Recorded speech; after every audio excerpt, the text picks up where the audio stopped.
I Know Why the Caged Bird Sings is a free verse written by the American poet and civil rights activist Maya Angelou. Maya Angelou is widely regarded as the Black woman's poet laureate. Her reflections on the society and the times she lived in are vividly expressed in her poetry. In the first stanza, the poet refers to nature. She describes the way a free bird leaps on the back of the wind. She describes the bird's flight against the orange sky. The free bird has the right to claim the sky. The way she describes the orange sun rays gives the reader an appreciation for the natural beauty of the sky, and her description of the way the bird dips his wing helps the reader to appreciate the bird in his natural habitat, enjoying his freedom. In second stanza is in stark contrast with the first. By using the word "but" to begin this stanza, the speaker prepares the reader for this contrast. Then she describes the bird that stalks his narrow cage. The tone is immediately and drastically changed from peaceful, satisfied, and joyful to one that is dark, unnerving, and even frustrating. She describes that this caged first can seldom see through his bars of rage. While the free bird gets to enjoy the full sky, the caged bird rarely even gets a glimpse of the sky. She claims that his wings are clipped and his feet are tied. Text from her autobiography reveals that Angelou often felt this way in life. She felt restricted from enjoying the freedom that should have been her right as a human being. The speaker then reveals that these are the very reasons that the bird opens his throat to sing.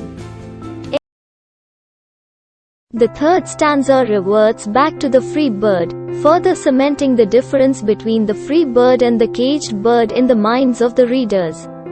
She writes that a free bird thinks of another breeze, that he can enjoy the sighing trees, and be free to find his own food. The tone with which she writes the first and third stanzas sharply contrasts with the second stanza. The first and third stanzas give the reader a sense of ecstasy and thrill, which serve to make the second stanza seem all the more oppressive. The fourth stanza continues the parallel between the free bird and the caged bird. The first line serves to starkly contrast the last line in the third stanza. It is dark and daunting. The reality of the life of the caged bird is revealed in this line. That bird stands on the grave of dreams. This reveals the author's feelings about her own dreams. This last stanza focuses on the caged bird yet again.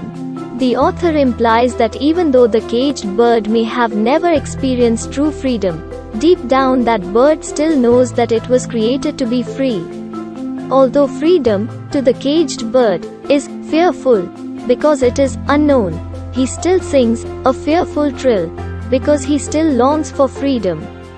Here, the speaker reveals that his cry for freedom is heard on the distant hill. The last line states, "For the caged bird sings of freedom." This is parallel to the African American struggle in Maya Angelou's time. She feels that Black Americans wrote and sang and danced and cried out for the freedom they deserved, but they were only heard as a distant voice. Yet, this would not stop them from crying out for freedom and equality because they knew they were made for freedom, and they would not relent until they were given their rights as human beings to enjoy the freedom they were created to enjoy.